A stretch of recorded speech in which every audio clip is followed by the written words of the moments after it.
Boa noite, queridos irmãos da Igreja de Cristo no Vereirão. Estamos começando o nosso culto hoje de uma maneira um pouco diferente. A gente sabe desse contexto que a gente está em relação ao coronavírus, toda essa situação. Mas isso não vai nos impedir de adorar o nosso Deus, né? Podemos fazer isso dos nossos lares, usando a criatividade, usando os recursos que a tecnologia nos dá. E vamos poder hoje compartilhar, receber um pouco da palavra de Deus também, ter um momento de louvor e adoração, que possa ser um momento de bênção aí na sua casa. Amém? Vamos fazer uma oração. Senhor Deus e Pai, eu louvo o Teu nome, Deus, eu glorifico, Pai, porque o Senhor é bondoso para conosco, Deus. Que nesse momento, Pai, cada lar, cada família, Deus, possa ser inspirada pelo Teu Santo Espírito e ser tocado, Deus, pelo Teu poder, Pai. Que nessa noite, Deus, cada um em sua casa, não estamos num templo, Pai, mas permanecemos como Teu corpo em cada lado, Pai. Que o Senhor nos abençoe e nos guie, em nome de Jesus, Deus. Amém. Vamos para o momento de louvor agora com o Ministério de Veredas da Adoração.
Igual não há.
falar, tu cantava sobre mim.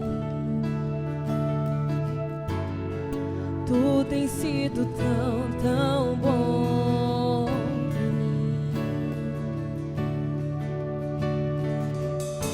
Antes de eu respirar, sopraste tua vida em mim. Tu tens sido tão, tão bom pra mim. Oh, impressionante, infinito, ousado amor de Deus. Oh, que deixa as 99 só pra me encontrar. Não posso comprar-me nem merecer, mesmo assim se entregou. Oh, impressionante, infinito, ousado amor de Deus.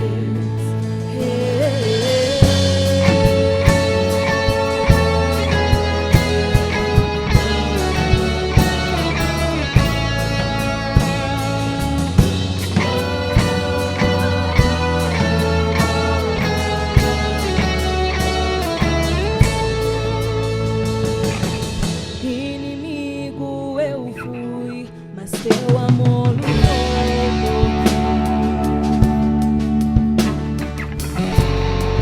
Tu tens sido tão, tão bom.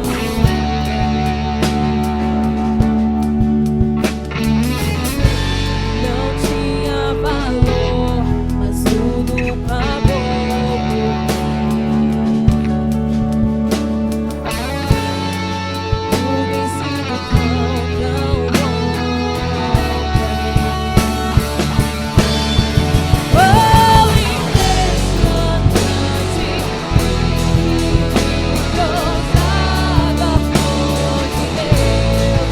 Oh, que deixa as 99 só pra me encontrar.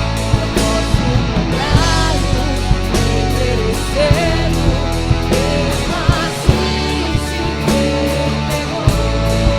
Oh, impressionante, infinito, ousado amor de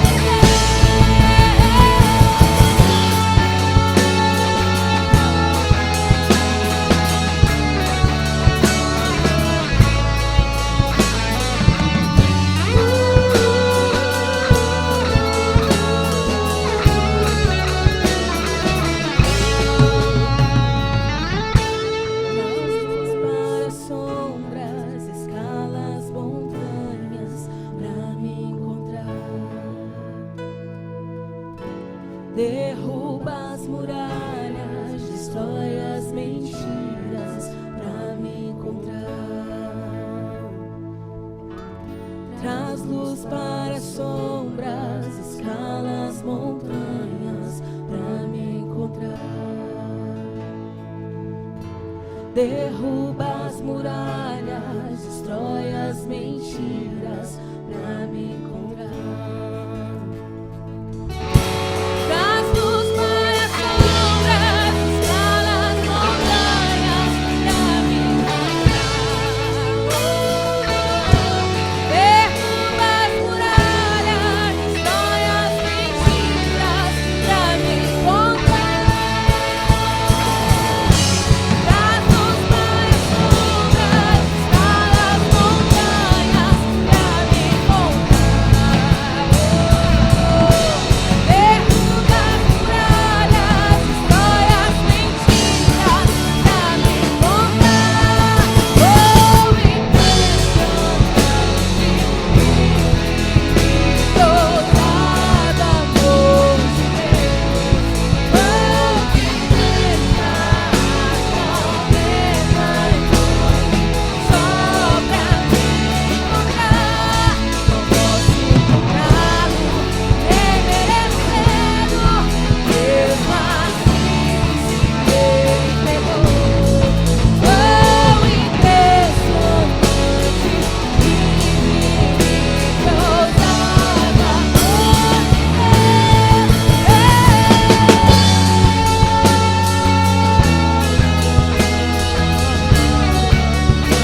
Amém, queridos. Esse foi o nosso louvor com o Ministério Veredas da Adoração.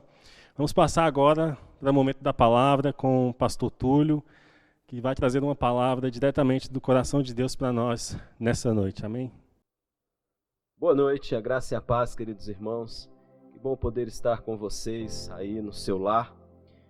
E eu quero começar essa mensagem de hoje fazendo uma oração, pedindo ao Senhor que nos dê entendimento e sabedoria para que a mensagem, a palavra dele possa entrar e fazer morada em nós. Oremos. Querido Deus, muito obrigado, Senhor, que o Senhor nos ajude, querido Deus, diante desta situação nova em que estamos vivendo. Deus, a mantermos-nos firmes no Senhor. Querido Deus, muito obrigado neste momento em que estamos, Papai, transmitindo esta mensagem, que os nossos irmãos possam estar recebendo, querido Deus, e participando dos seus lares, Pai, e recebendo a Tua palavra. Deus, muito obrigado, abençoa a vida de cada um, ajuda-nos, dá-nos entendimento, fala conosco nesta noite, em nome de Jesus. Amém e amém. Amém, queridos. Eu quero refletir com vocês hoje, começar esse momento refletindo a respeito de duas perguntas. Um dos meus pastores, ele nos ensinou que diante das adversidades, nós não devemos perguntar por quê, mas para quê? Qual o motivo? E eu quero pensar a respeito disso hoje. Quando nós perguntamos por quê, nós estamos atrás dos motivos pelos quais estamos passando determinada circunstância ou problema. O que eu fiz para que esta circunstância ou problema esteja acontecendo comigo? E geralmente o objetivo de querermos saber o porquê é para que possamos nos justificar, achando desculpas para as nossas atitudes erradas e conduta, ou mesmo tentando achar culpados para a nossa situação. Esse é o fato. Mas quando nós aprendemos a perguntar não o porquê, mas o para quê, o para quê ele nos direciona ou direciona os nossos esforços para aprender com as circunstâncias ou com o problema pelo qual nós estamos passando. E não só isso, mas a corrigir as distorções que porventura as nossas atitudes ou condutas estejam tendo em relação a Deus, em relação ao próximo e até em relação a nós mesmos. Ouvi esses dias uma frase de uma garotinha de 12 ou 13 anos num programa que ela participava, num programa de TV de uma competição musical. E ao ser eliminada, ela, quando foi dar a sua entrevista final, ela disse algo que me chamou a atenção. Ela disse: em uma competição, ou nós ganhamos, ou nós aprendemos.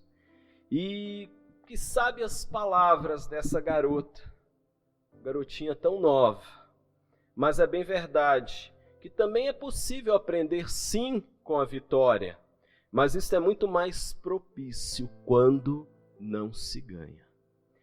Como já dizia Salomão em Eclesiastes 7, a tristeza é melhor do que o riso, porque o rosto triste melhora o coração.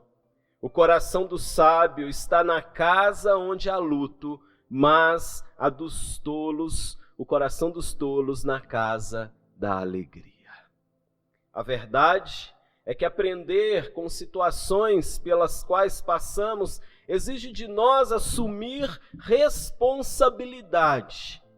E isso não é fácil, mas é através de assumirmos as nossas responsabilidades que adquirimos maturidade. E enquanto apenas justificar ou procurar os culpados para os nossos erros, nos faz permanecer como apenas crianças mimadas.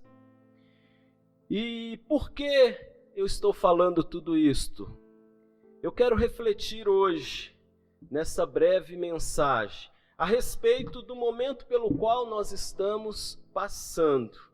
Momento onde eu tenho certeza nenhum de nós imaginou que estaria, principalmente por conta ou motivado por um organismo tão pequeno como o vírus que tem assolado a todo mundo.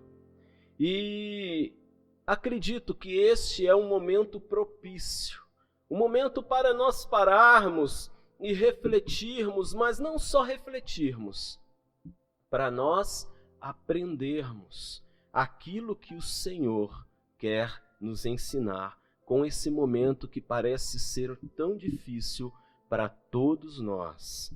Nós precisamos parar e pensar, não o porquê de estarmos passando esse momento, mas para que nós estamos passando esse momento.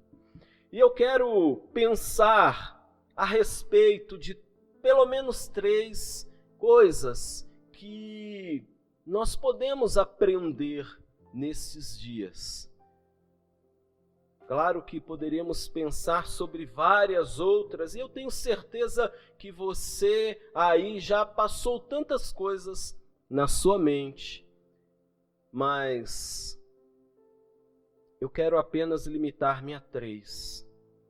A primeira delas que eu quero falar é sobre a transitoriedade da vida humana. Salmos 39, versículos 3 ao 6, diz assim: Deste aos meus dias o comprimento de um palmo, a duração da minha vida é dada diante de ti. É nada diante de ti. De fato, o homem não passa de um sopro. Mostra-me, Senhor, o fim da minha vida e o número dos meus dias, para que eu saiba quão frágil eu sou. Deste aos meus dias o comprimento de um palmo, a duração da minha vida é nada diante de ti. De fato, o homem não passa de um sopro. Sim, cada um vai e volta como a sombra, em vão se agita, amontoando riquezas sem saber quem ficará com elas. E mais alguns versículos no Salmo 90, do versículo 3 ao 6 também. Fazes os homens voltarem ao pó, dizendo, retornem ao pó, seres humanos.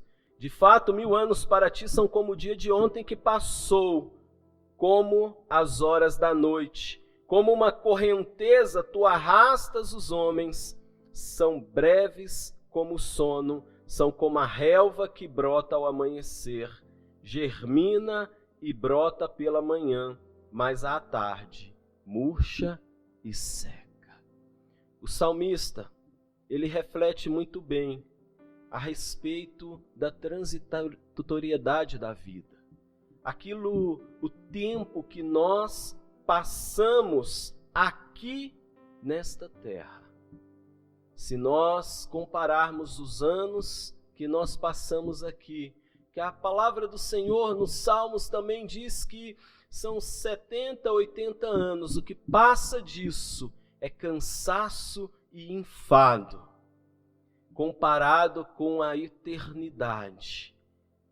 Os dias aqui são exatamente como esse sopro que o salmista falou. Mas nós precisamos parar e pensar a respeito disso, porque apesar desses dias serem tão curtos, os anos que vamos passar aqui passam de uma forma tão rápida. Outro dia, eu estava tirando a minha filha da maternidade. E esse mês ela completou já 12 anos, a minha caçula. Quão rápido passou. Conversava com ela e falava: Juju, por que você não permaneceu pequenininha por mais tempo? E ela me deu a resposta óbvia: papai, porque eu preciso crescer. E é fato isso, é fato. Então, é muito rápido o tempo que nós passamos aqui, mas nós precisamos lembrar de uma coisa: apesar de tão curto o tempo que nós passamos aqui, é neste tempo que nós determinaremos aonde nós passaremos a eternidade. Por isso, nós precisamos ter isso sempre em mente. Aonde nós queremos chegar, para onde nós estamos indo, para onde nós queremos passar a eternidade. Se com o Pai amoroso, o nosso Deus, ou naquele lugar onde o lago há fogo e enxofre, e nós passaremos a eternidade sofrendo. Mas, em segundo lugar, eu quero pensar com vocês nesta noite. Nós precisamos parar para pôr a casa em ordem. 2 Reis, no capítulo 20, versículo 1, o mesmo texto você vai encontrar em Isaías, capítulo 38, também o versículo 1. Ele fala de um rei. Naquele tempo, Ezequias ficou doente e quase morreu. O profeta Isaías, filho de Amós, foi visitá-lo e lhe disse: assim diz o Senhor, ponha em ordem a sua casa, pois você vai morrer, não se recuperará. Queridos, ponha em ordem a sua casa. Esta foi a ordem do profeta Isaías para o rei Ezequias. Se pensarmos no rei Ezequias, foi um rei que pegou Judá em um caos total.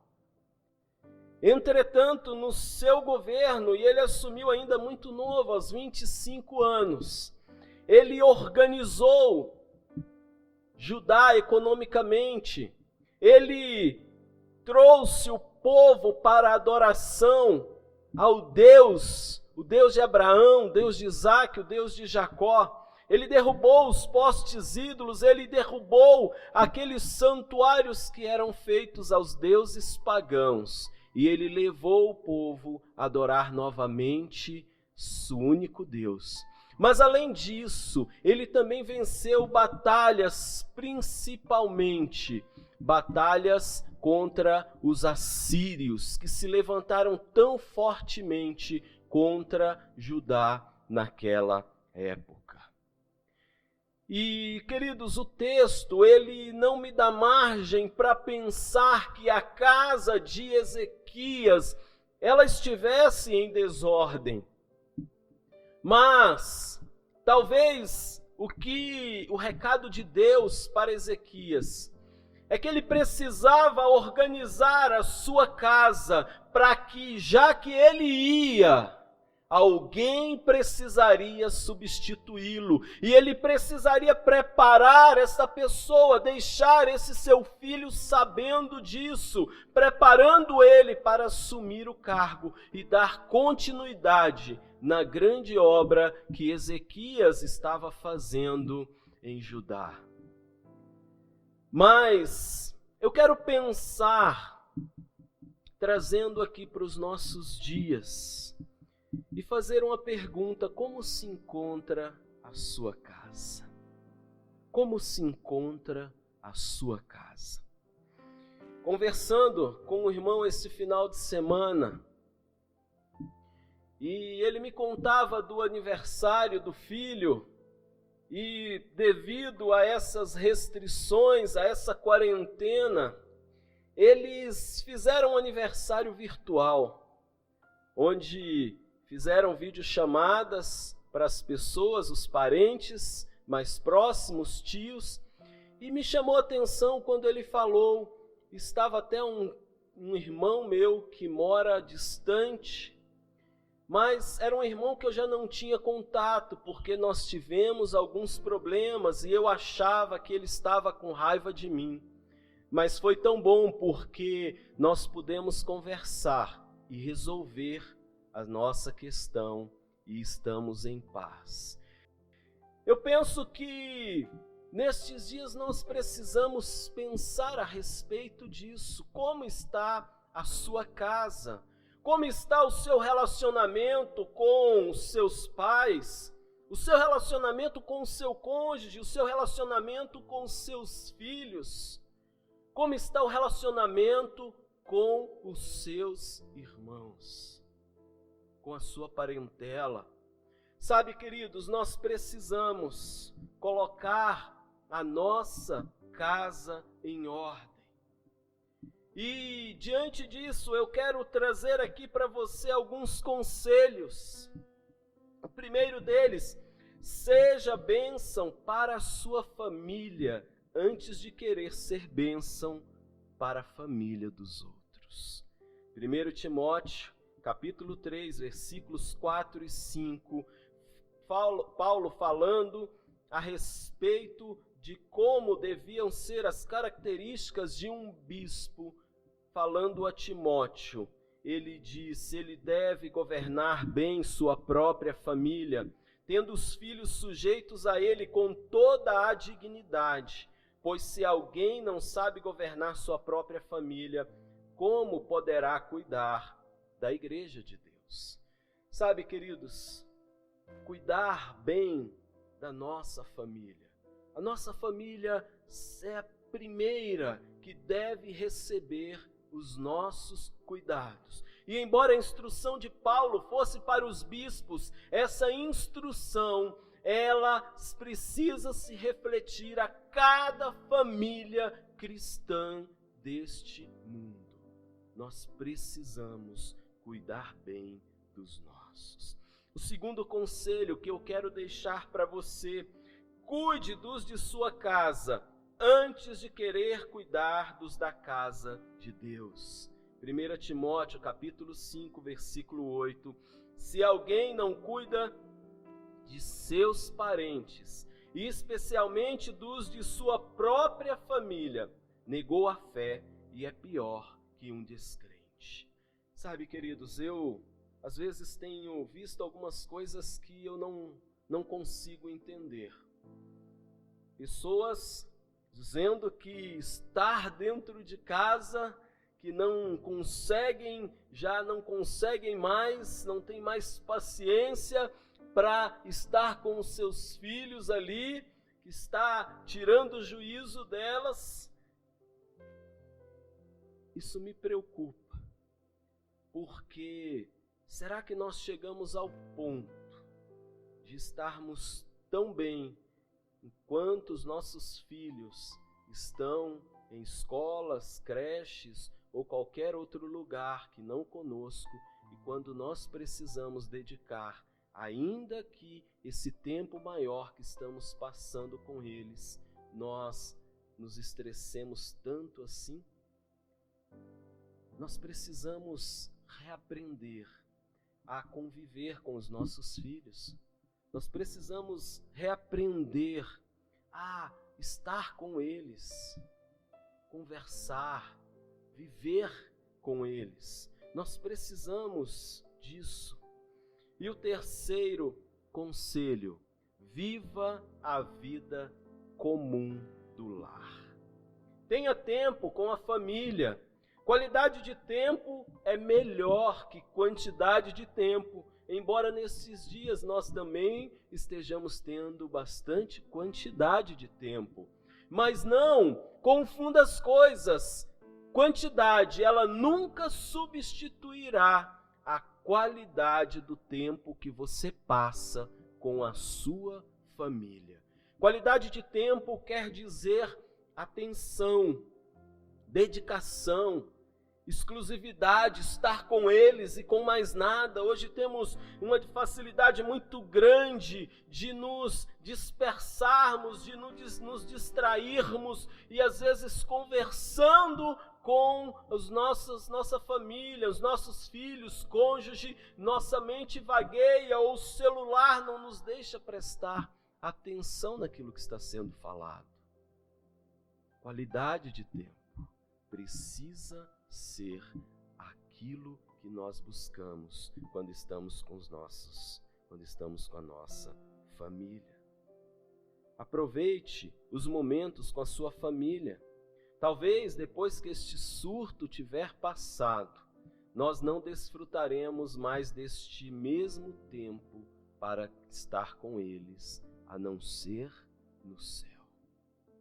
Brinque com seus filhos, converse com seus pais, façam atividades juntos, leia a Bíblia, faça o culto familiar, ore pedindo a Deus que a situação se normalize, mas que quando ela se normalizar, você possa sair uma pessoa diferente, mais madura, mais consciente, mais responsável pelos seus próprios atos.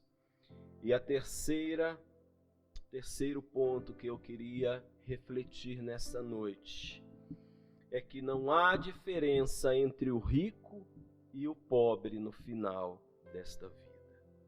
Conforme o sábio Salomão escreveu em Eclesiastes 7, versículo 2, apenas a parte B, ele diz: a morte é o destino de todos. Os vivos devem levar isso a sério. Em Tiago, capítulo 3, versículos de 9 a 11, diz: a pessoa de condição humilde deve se alegrar e ser grata a Deus quando for exaltada. O rico deve se alegrar quando estiver numa condição humilde, porque tudo passa. A luz do sol traz a vida que faz a planta germinar e crescer. Com o seu calor, seca as flores, amadurece os frutos e depois transforma as folhas que caíram no solo em adubo para revigorar o mesmo vegetal ou as novas plantas. Esse é o trabalho do tempo na natureza e em relação às pessoas e seus projetos, sejam elas ricas ou pobres.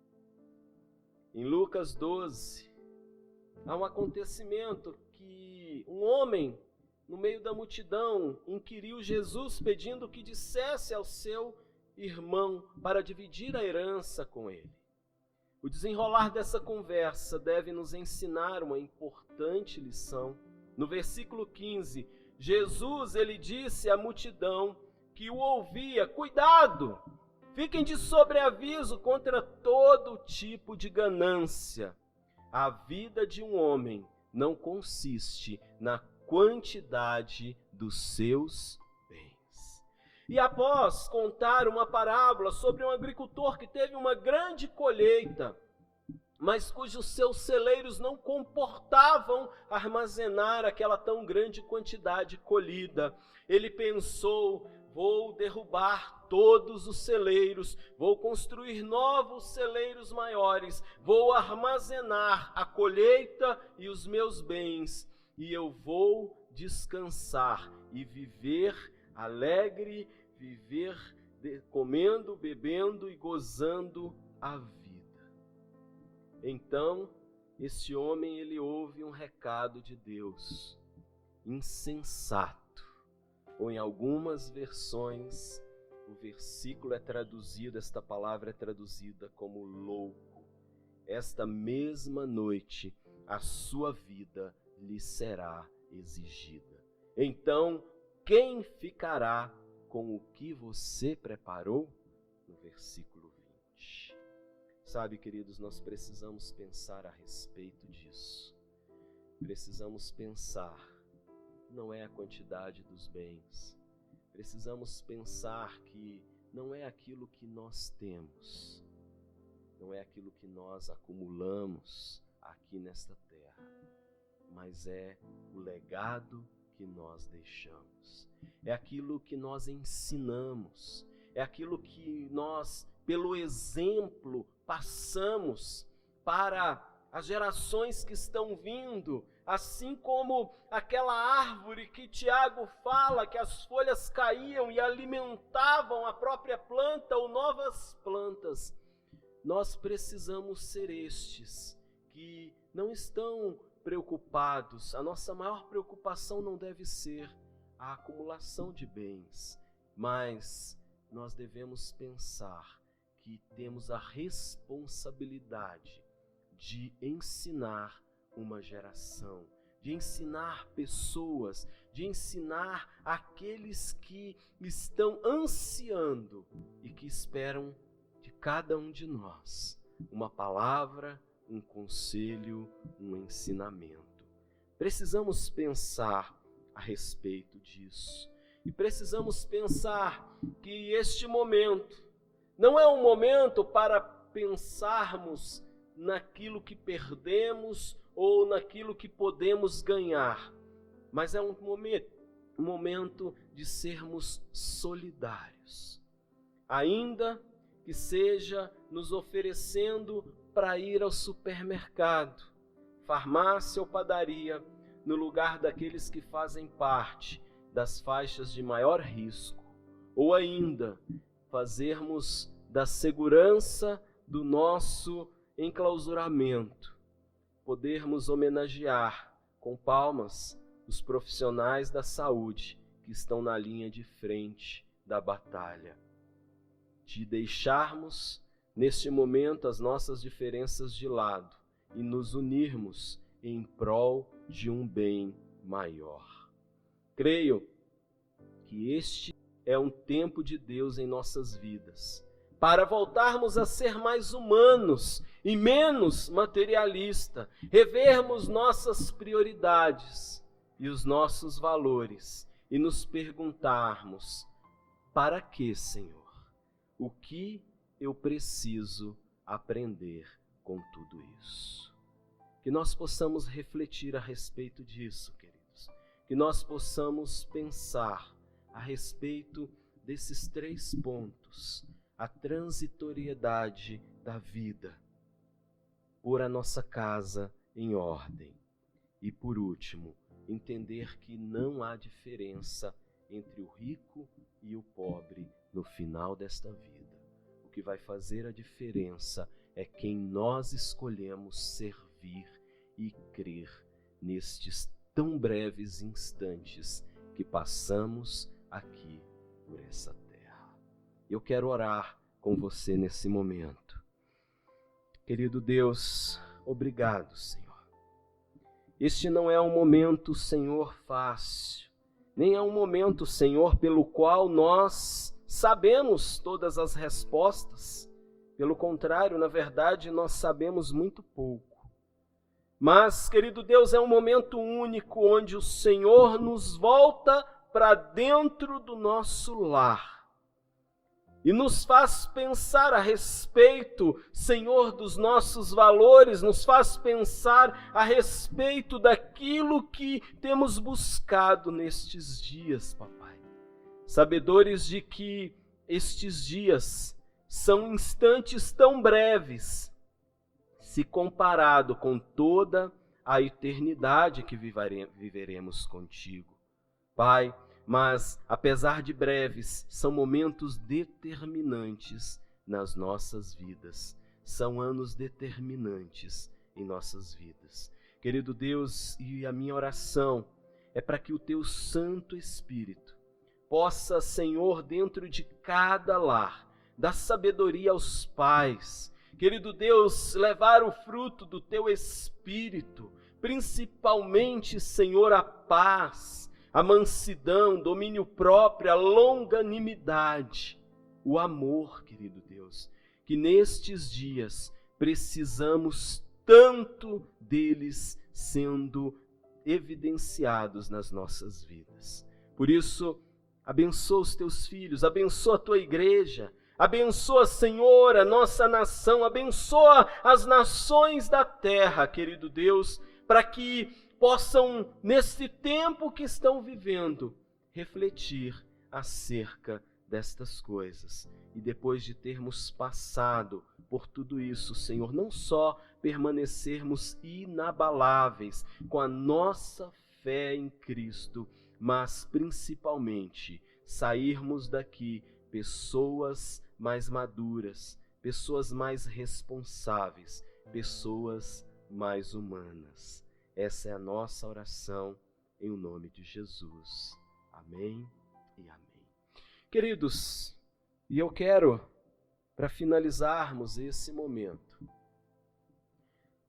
celebrar a ceia do Senhor, pensando nisso que nós conversamos e pensando naquilo que é o celebrar a ceia do Senhor. Jesus nos ensina que este é o momento onde nós lembramos do sacrifício dele, porque é o sacrifício dele que nos traz ou nos leva de volta ao Pai. E é nele que nós precisamos centrar o nosso alvo, o nosso foco. E eu quero que neste momento você, aí com a sua família, pegue o cálice com o suco de uva e também o pão. E assim como nós fizemos no nosso último culto, nós vamos celebrar esse momento em família, todos, sem exceção, celebrando aqui aquilo que Jesus nos ensinou e por meio do seu grande amor entregou a sua vida por nós.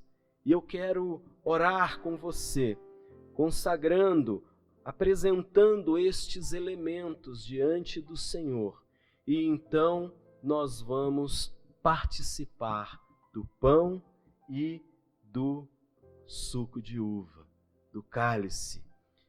Lembrando que nós cremos que a ceia é para aqueles que são batizados, mas neste momento faremos uma ceia de comunhão porque estamos em família, e em família nós precisamos celebrar essa comunhão que Cristo nos deixou.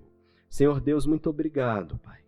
Oramos a Ti, consagrando, Senhor, estes elementos. Querido Deus, obrigado. E neste momento, Papai, Senhor, queremos agradecer ao Senhor. Que o Senhor nos ajude, querido Deus, e diante da humanidade de Cristo, Senhor, nos tornemos, Papai, pessoas também mais voltadas para o ser humano, querido Deus, do que para o ter humano ou do que para o fazer humano. Deus, muito obrigado. Abençoa os teus filhos em nome de Jesus. E Jesus, tendo pegado o pão, agradecendo ao Pai, ele disse, distribuindo aos seus apóstolos: comam, este é o meu corpo que é dado em favor de vocês. E em favor de Cristo Jesus, em memória dele, lembrando do sacrifício dele, vamos todos participar do pão neste momento.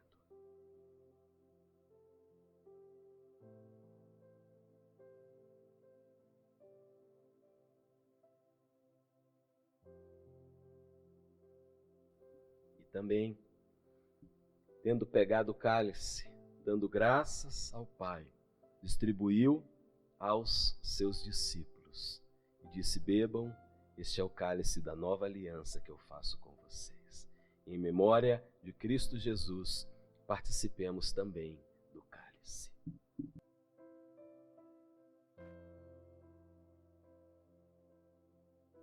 Obrigado, Senhor. Mais uma vez te agradecemos por poder participar desse momento.